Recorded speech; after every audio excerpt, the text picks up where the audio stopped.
Welcome home to USA Global TV and Radio, a place where dreams take flight, with authentic storytelling, diverse perspectives and meaningful conversations, where global stories unite and bridges are built beyond all borders.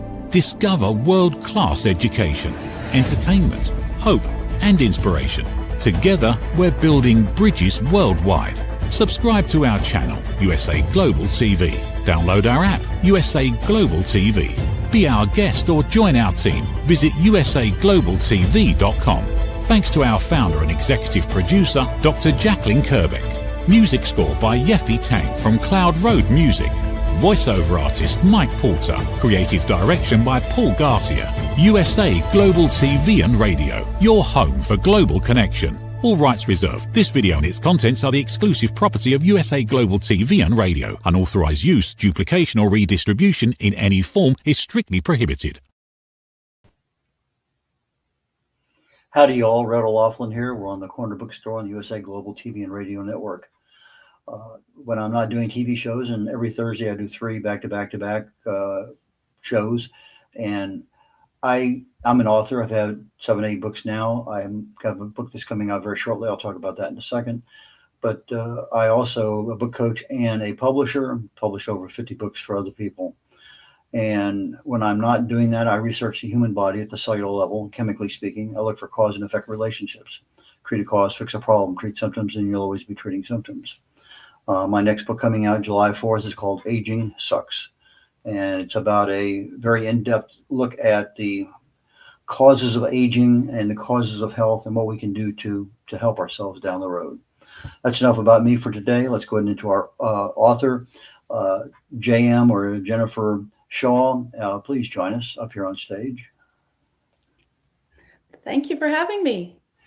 Always good. You've been a repeat guest here. I love to chat with you, say what's going on. For the audience that doesn't know, she has the Callum Walker series and 3 books and the 4th one on the way. Is that right?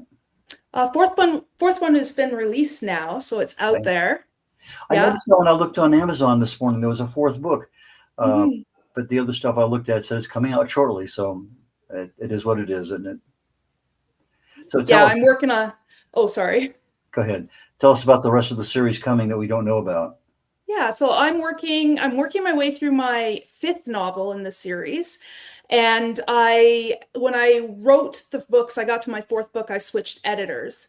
So, and they did such an amazing job that I went back to the beginning and I re-released my 1st book, relaunched it with a new cover. I added new chapters, new material.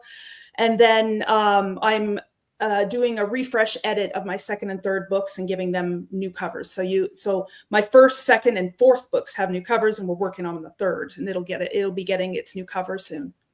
What did the new editor do that the old editor didn't do that made you happier? I think there was a lot of, instead of just saying, oh, you're doing this wrong, there was more back and forth, like instead of just this is wrong, it's this is how we can improve this. And I think it helped me to grow as an author because I wasn't just being told wrong, wrong, wrong, wrong. I was told this is wrong. Here's how we fix it. And I could apply that to new writing. And I also have just grown as an author myself, just naturally, like the more I write, the more experience I get, more confidence I get. And there were characters in my 1st book as well that didn't have a chance to have their voice. They're important throughout the series later as the series goes on, but they hadn't had their own chapters. So I had to give them their own chapters and then clarify things. And if I was going to do all that, I'm going to give it a nice new cover. Okay. Did your new editor go back and read your first 3 books? Yep. Okay. So here, is it a she or a he? Sahi. Sahi. He. Sorry, it's a he. Okay. Sorry, I blended my letters together. Okay, so he went back, read your 3 books, got a good appreciation for what you're doing, looked at the new book saying, this is what we're going to do, this is why we're going to do it. And you said, sounds great. And then you went back and you say, you did such a good job on the 4th book. We really need to revisit the first 3. Is that a fair statement? Yeah, well, when I started the 4th book, because every editor has their own method, and also they were, the 4th book in the series, they don't have any idea what happened before. So I asked them, I said, before we edit the 4th book, can you look over my first 3? I will give you copies of them so that you can look at them, and then you can see where the series has gone, and you can see how much information I brought forward, if it's appropriate, if it's not enough. And they were the ones that when they were going through it, and I could also see it with the corrections that were being made with the 4th book, that, oh, that's not what I was doing in the first 3. So we went back, and it was their advice, but I also recognized it as well, that it needed to be done. Okay, for our audience, so why don't you give a kind of a, what's the plot, what's the characters, time frame, location of your books? Yeah, so there's 2 worlds. There's our world, our time. There's a coexisting magical realm, but there's a veil that separates us, and we can't see across this veil because we don't have magic. But these creatures that do can and have, and they've been the source of inspiration for our fairy tales and monster stories and what have you. And then my protagonist, Callum Walker, is a young man born with the ability to use magic. He doesn't know why. He's trying to make the most of it. He's able to, because of his magic, cross that veil, or rather, he's dragged across that veil. Becomes embroiled in this magical realm, learning about this world and all the beings therein. Adventures ensue, and we follow him through the series as he's trying to figure out who he is, where he belongs, because he's too magic for here, too human for there, and master these abilities to survive. Okay, that was very nicely done. Very quickly, very succinctly. You are getting more professional. Oh, thanks. I've had a lot of practice telling people about my books because I do a lot of book signings and other events. So, What part of the world are you in? I am in Alberta, Canada. Okay. My next guest today is from Ontario, Canada. Oh, okay. And of course, Yeah, that's yours a truly little ways is away. Houston, Texas. So Yes. we're all in North America. You started out 30 some years ago with a typewriter and started, as you say, a hobby. And then it eventually became a passion, and then eventually became An obsession at times. Yeah. So tell us a little bit about that phase of your life. So when I was growing up, I very much felt like an alien dropped off on this planet without the script. So trying to understand how people communicate, how people interact. I spent a lot of time watching people and recording, observing conversations and recording them, like literally writing in notebooks. Okay, so-and-so said this. This was the reply. This must be what I need to say when somebody says that. So I was building myself a script so I could communicate with people. But then, and watching behaviors, and I couldn't figure out, I could see behaviors, but I can't figure out the motivations behind them or what triggers them or the thought process. And I can't open up people's brains and look inside. So I started reading fiction, and I started trying to connect fictional characters, their thoughts and the thought process with the behavioral presentation. And after a while that worked. But that only told me what those characters were thinking and those behaviors that resulted. And I wanted to really explore my own. And I was going through a period of time where I was very introverted. It was middle school. So there was, peer pressure, bullying, that kind of stuff going on. So when I was having odd emotions I didn't know how to deal with, I would start to write, and I put myself in my character's head, and I would put them through events that would elicit those emotions that I was going through, so I could see how they dealt with it. And it kind of gave me a bit of closure, or being able to deal with these emotions without actually having to make mistakes in real life. As I went through the years, I never shared any of my stories. I started to, it was started as an outlet, then a hobby, then a passion, obsession. Now I could just consider it therapy now. But it wasn't until 2019 when I was diagnosed with autism and ADHD that I thought maybe writing is my special interest. And it gave me the courage to send my first manuscript for my first book in my series to an editor. And, just keeping in mind, the worst they can say is it sucks. And my editor came back and said, this doesn't suck. You should publish. So 2 years later, I did. And now I have 4 books in this series published. I'm working on a 5th and a couple side projects. So when did you graduate from a typewriter to a keyboard, a computer? Well, computers were not as big when I was a kid. So I don't think I bought my first computer for like $75 it was a used computer from a college. And I was telling my kids that my word processor didn't even have a mouse. When I loaded it up, I had to go /win. It was that old. Yeah, I remember those days very well. Yeah. Yes.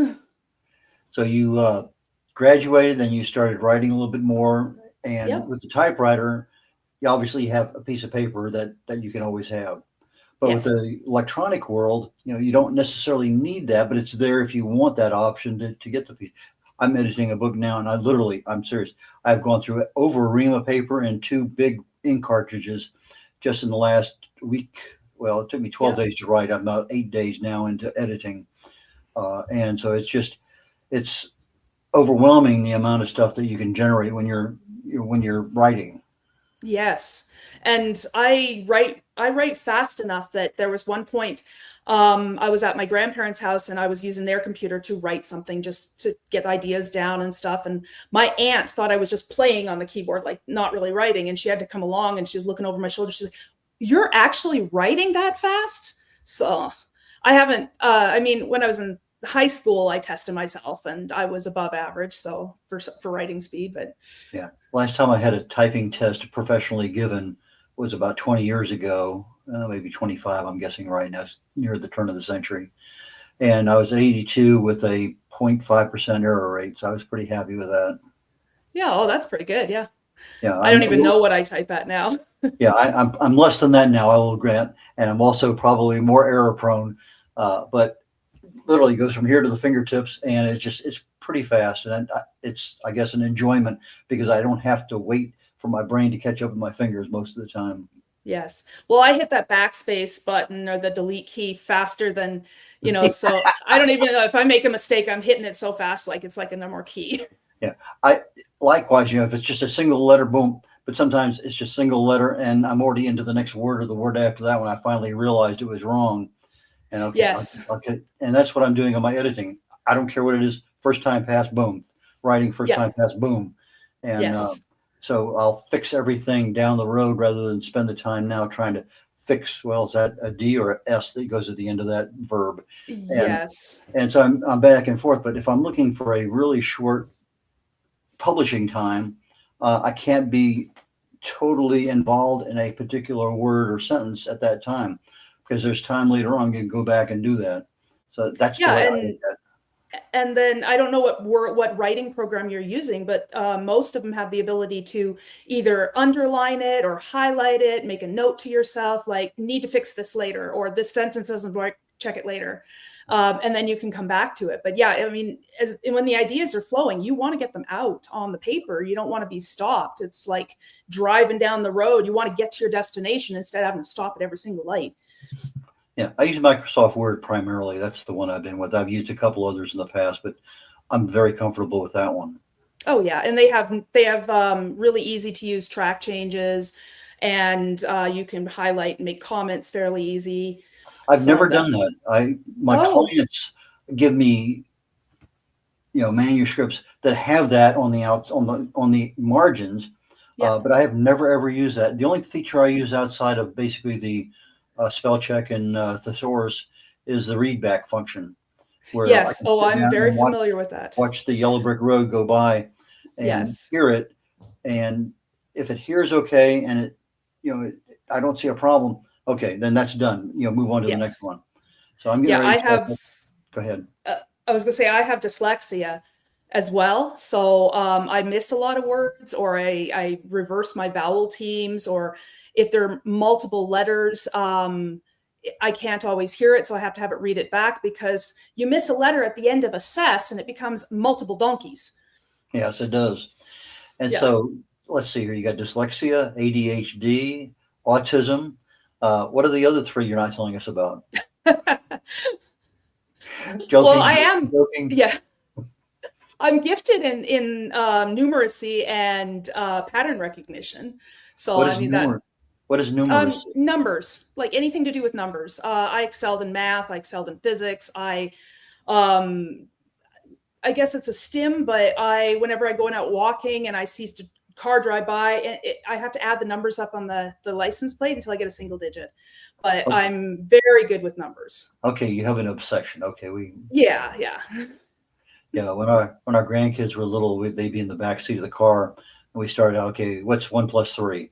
And without any, they're captive audience for however long we're driving, and we went back and forth, and pretty soon, okay, spell cat, spell it backwards, yeah. and we did well with all that. We said, okay, what is 4 - 5? And that was, that was a stunner. And we said, okay, add up all the numbers from 1 to 10. And so by the time they got to kindergarten, their English and math were way up there. Oh yeah. Yeah. And no fear of numbers. And that's the big thing, is that there's, some really good teachers and there's some okay teachers, but sometimes it takes a little bit extra effort to explain things. I know my grandson in high school, he would solve math, but the teacher says, I know you got the right answer. I know what you did, but that's not the way we're teaching it. Yes. And and they changed math from when I was a kid, and they're now doing base 10s. And I think somewhere along my teenage years and stuff, I started using base 10 in my head before they taught it. And I thought, oh, this is easier. This is so much easier. And then when I was homeschooling my boys who started to school, and I was like, wait, I thought I invented that.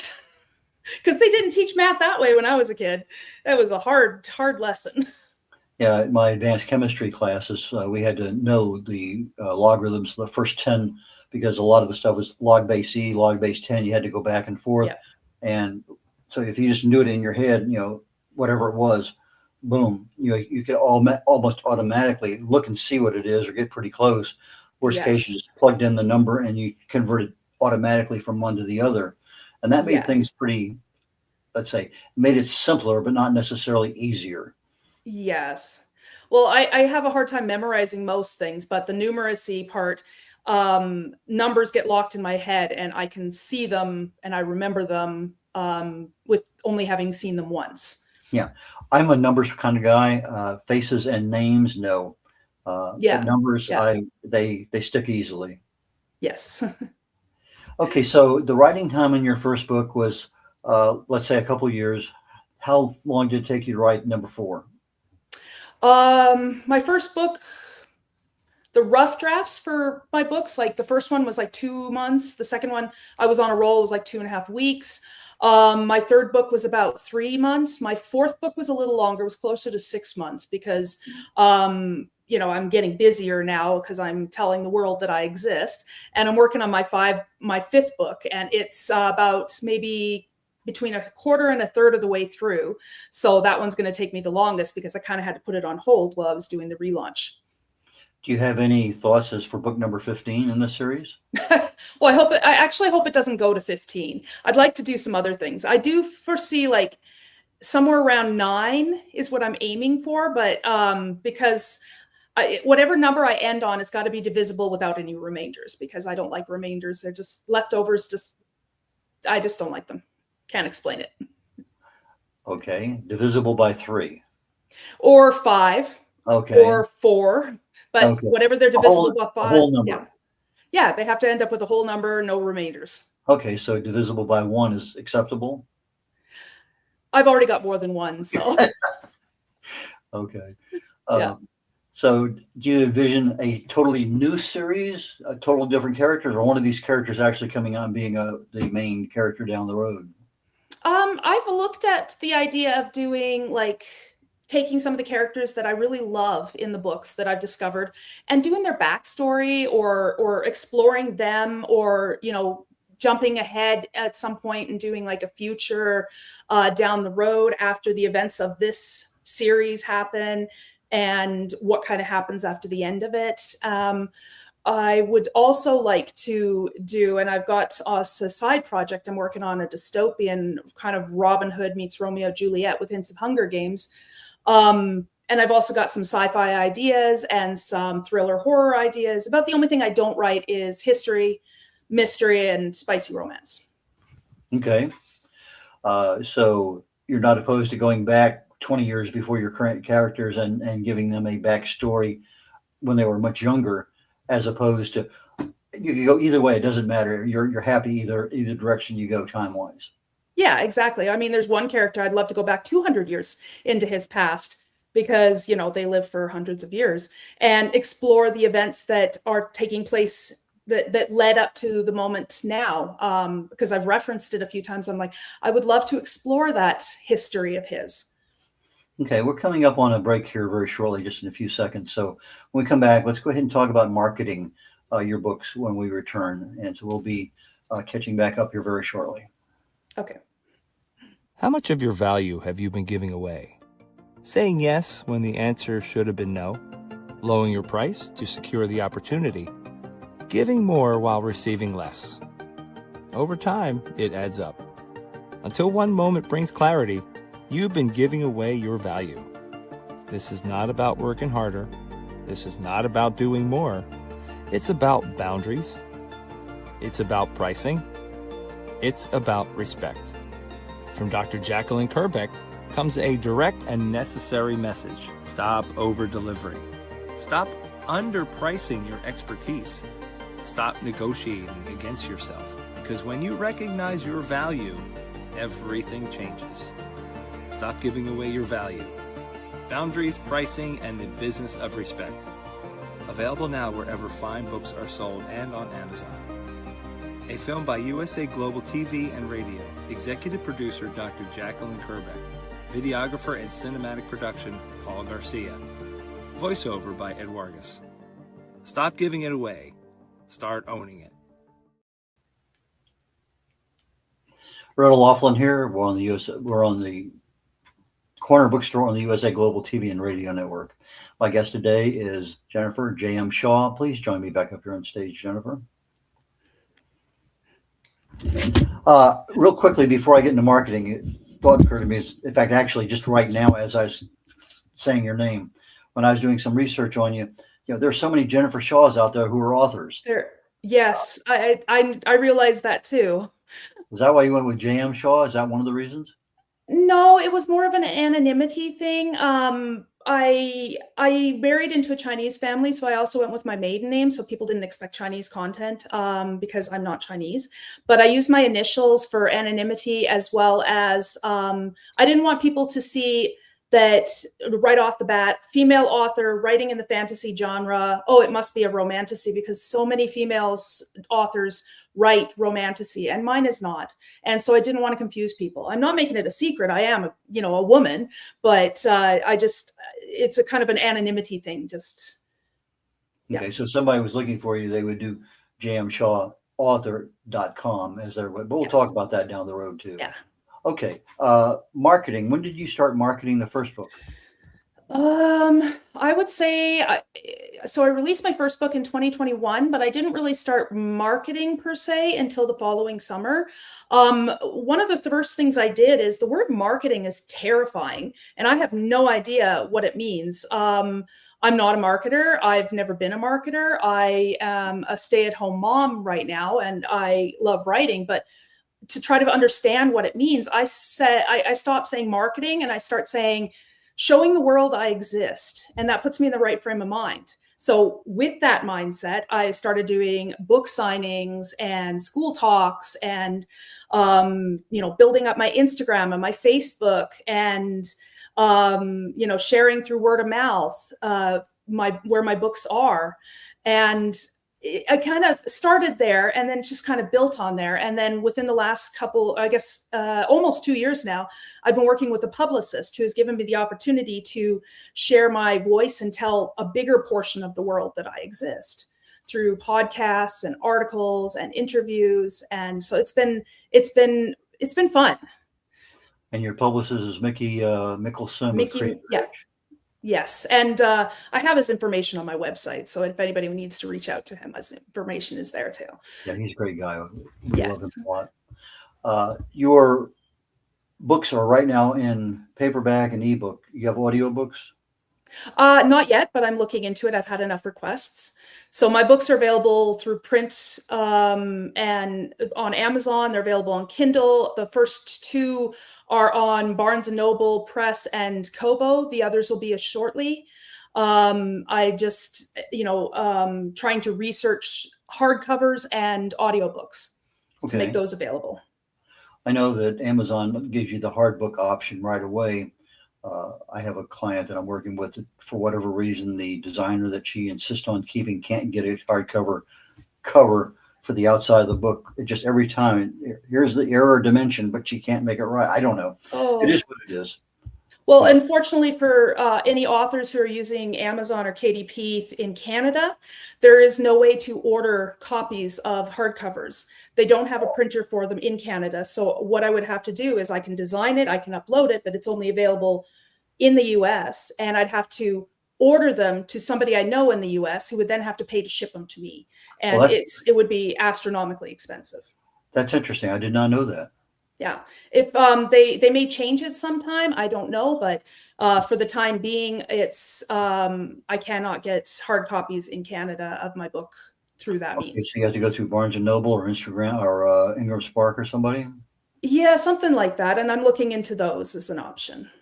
Okay, foreign languages. Do you have any intent in putting your books in foreign languages, French or Chinese, for instance? I have not thought of that actually. I know that KDP and Amazon sell my books, like there's an option to sell it internationally, but I don't know if they translate it or if it's sold in English to non-English speaking countries. So I hadn't thought about that. I haven't had anybody request that, and I'm not going to discount it as an option. You might look into Fiverr.com. You're familiar with them? Yes. They didn't used to. It used to be you pay thousands of dollars to get your book, but they have some people there that like 14 years in Dutch or whatever, and they are used to doing books where they understand English well enough so that the idioms and other things that we typically understand in both languages are easily translatable. And it's just a Okay. price for number of words that are being done.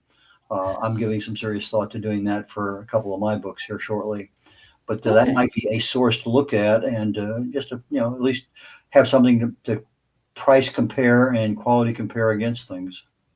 I know I've had somebody ask. I've been asked a lot if I had ever had any plans of having my books made into a screen or a movie, TV series or something, and I said I would not be opposed to that.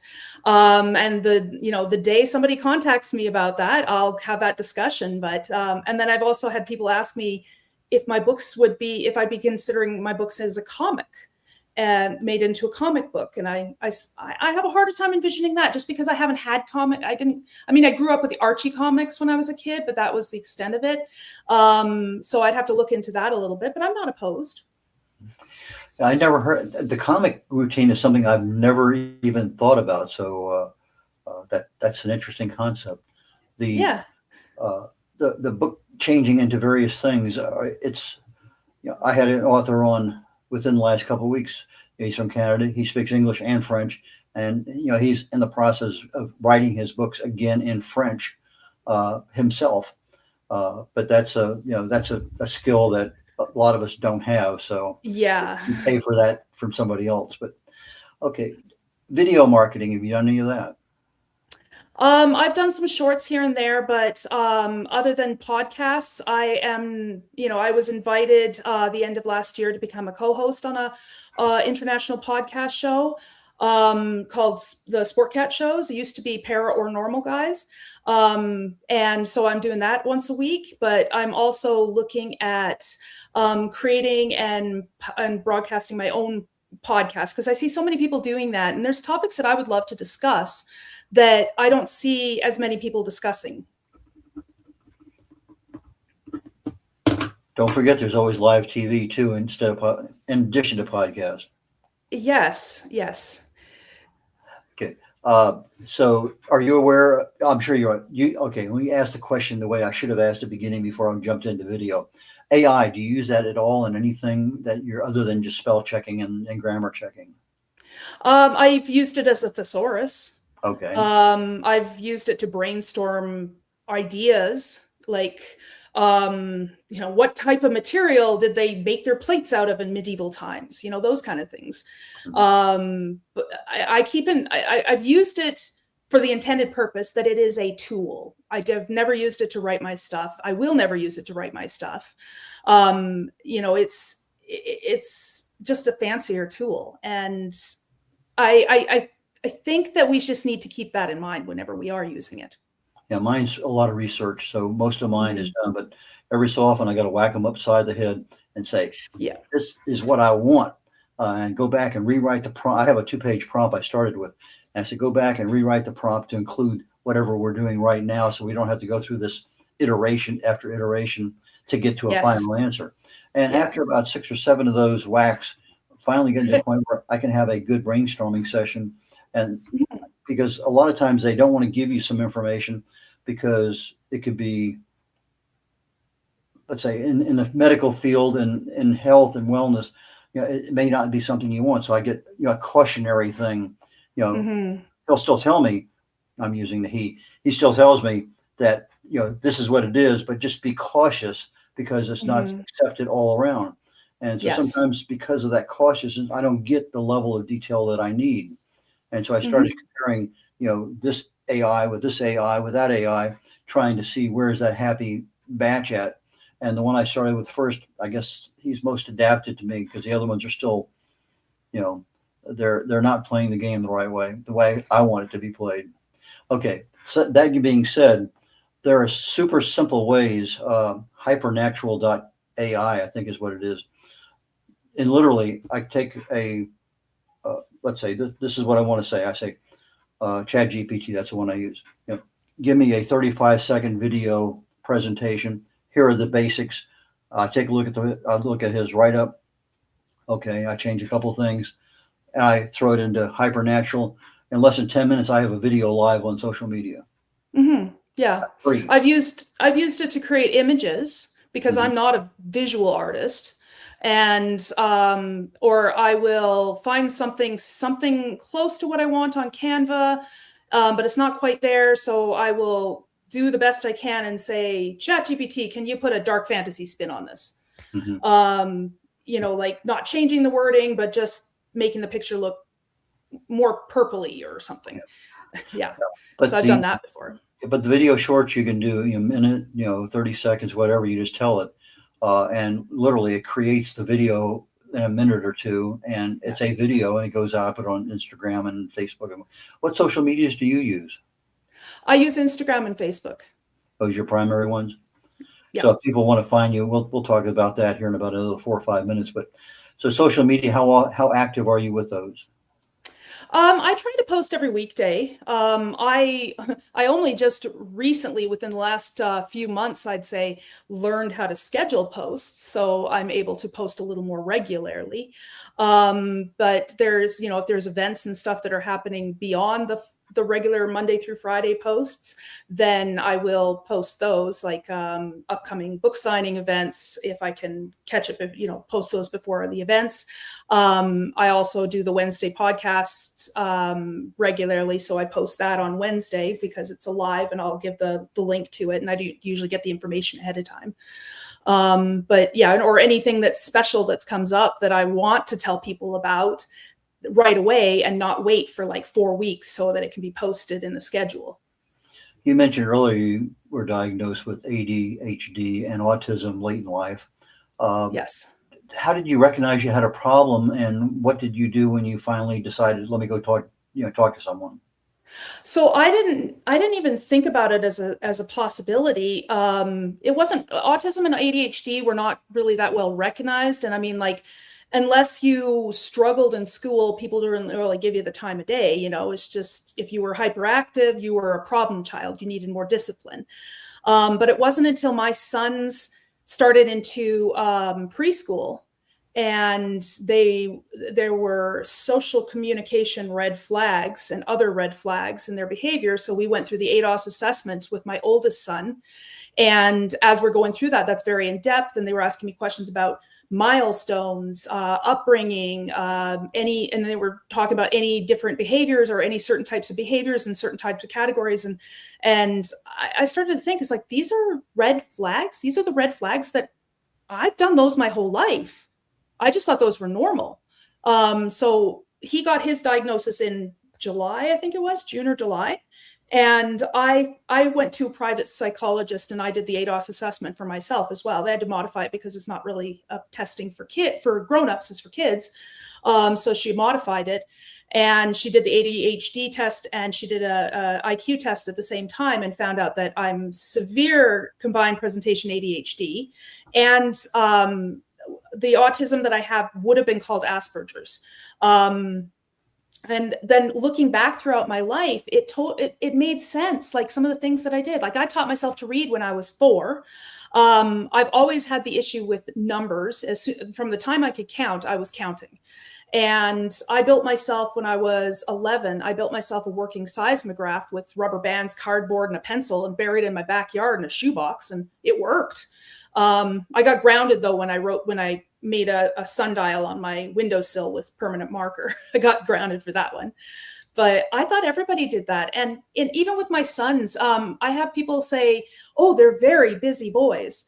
And I didn't know what that meant, because I grew up with brothers, and I don't have anybody to compare them to, because I didn't have family when around when I was raising them in the early years. And so when people would babysit them and they tell me that, it's like, oh, okay, thank you. And then it wasn't until I babysat a little girl who was around their age, and I thought she was broken. I thought there was something wrong, because she just sat there and played. I had no idea kids could just sit and play, that they're not constantly trying to dive bomb somebody off the couch or hit them over the head with a Buzz Lightyear, you know?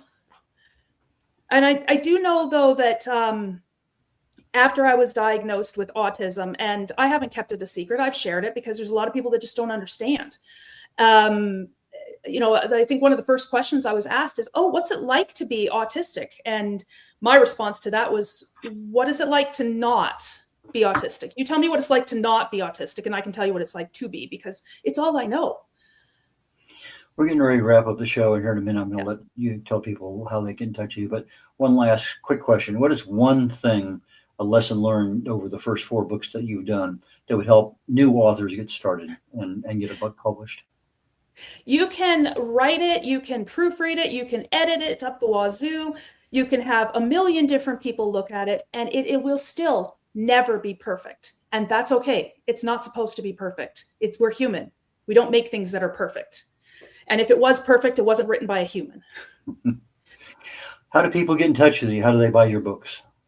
So best place to start is my website that's the homepage of my website. So I've got links to my books. I've got descriptions. So if you click on my learn more, so you can learn more about the books, the links are right there, and they can take you to Amazon, to Kobo, to Barnes and Noble.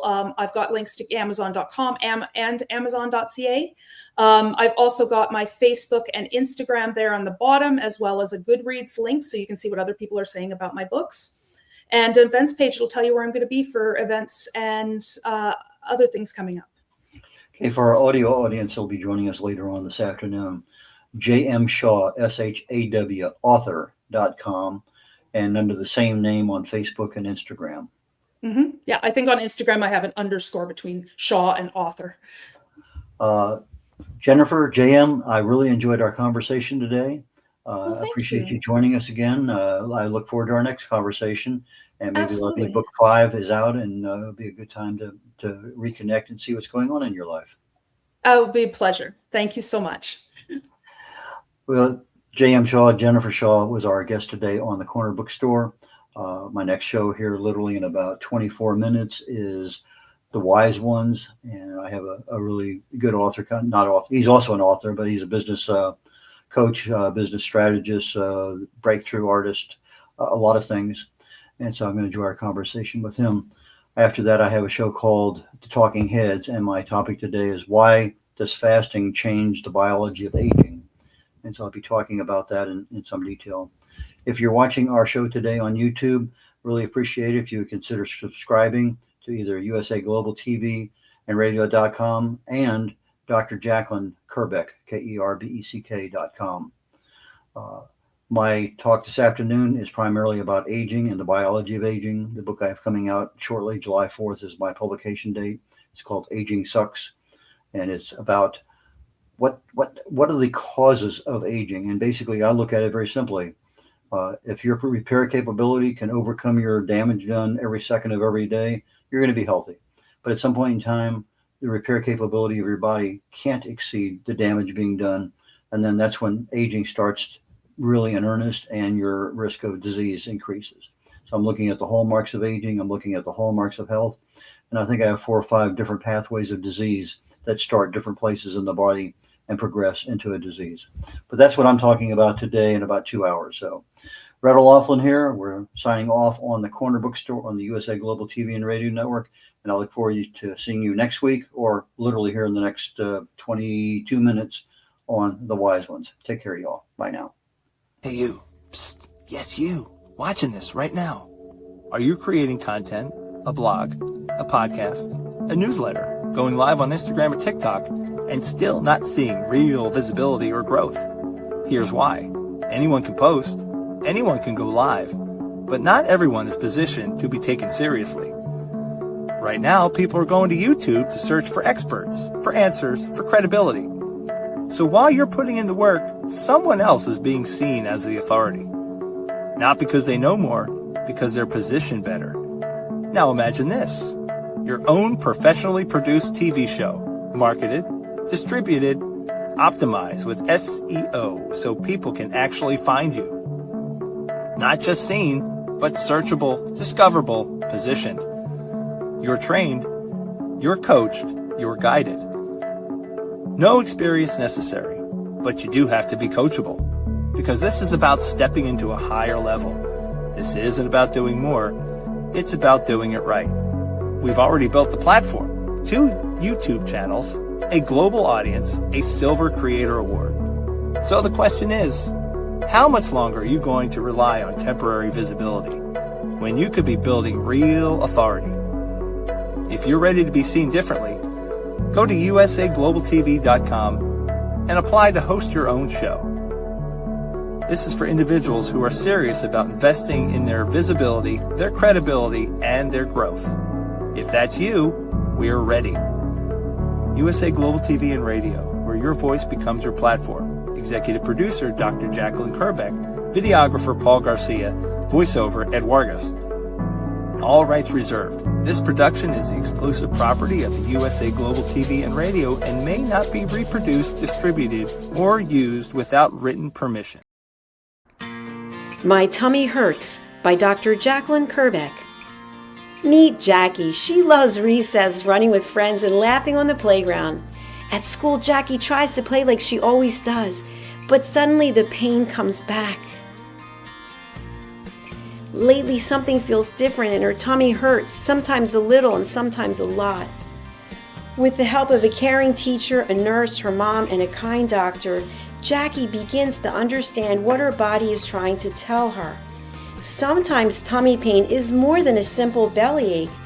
Some children live with conditions like ulcerative colitis or Crohn's disease. Jackie listens to her body. She asks for help. She knows she's not alone. And Jackie finds her way back to running, laughing, and being herself. My Tummy Hurts, a kid's guide to bellyaches and bathroom troubles by Dr. Jacqueline Kerbeck, available on Amazon and in fine bookstores around the world. USA Global TV and Radio proudly presents Tracy Cram Perkins, a dementia caregiving survivor teaching how to balance care with peace of mind. #1 resource for dementia caregivers. It's the book Dementia Home Care: How to Prepare Before, During, and After. Over 17,000 copies sold of this must-have guide. And now a testimonial from Tracy Smith. If I was to describe this book to someone who is going through a similar situation, I would underscore how important it is to have some sort of a tool or a guidebook to help you through certain stages. And there's so many, it's such an unknown topic to the average person. And to have this as a reference is essential. It's going to help you get through it personally, as well as help your loved one manage. To learn more, go to TracyCramPerkins.com. Tracy Cram Perkins is an award-winning author. She's also the host of Dementia Home Care television show. Watch it here on USA Global TV and Radio. Thank you, viewers and listeners of USA Global TV and Radio, for joining us today. We're honoured to have your time and attention as part of our global community. At USA Global TV and Radio, we believe in the power of authentic conversations, meaningful connections, and creating a world of possibilities together. Want to be part of something bigger? Join our team of elevated listeners at usaglobaltv.com, a space where your voice matters and your ability to listen transforms relationships. Stay connected with us across all our platforms for thought-provoking discussions, expert insights, and empowering stories. Subscribe to our channels at youtube.com/c/USA Global TV. Follow us on social media and explore the endless opportunities we're creating for growth, learning, and inspiration. Together, we're not just broadcasting, we're building bridges and changing lives one conversation at a time. For inquiries, contact us at info@usaglobaltv.com. Produced by Executive Producer and Director Dr. Jacqueline Kerbeck. Voiceover by Mike Porter. Creative Direction by Paul Garcia. All rights reserved. Visit usaglobaltv.com to view our full terms and conditions.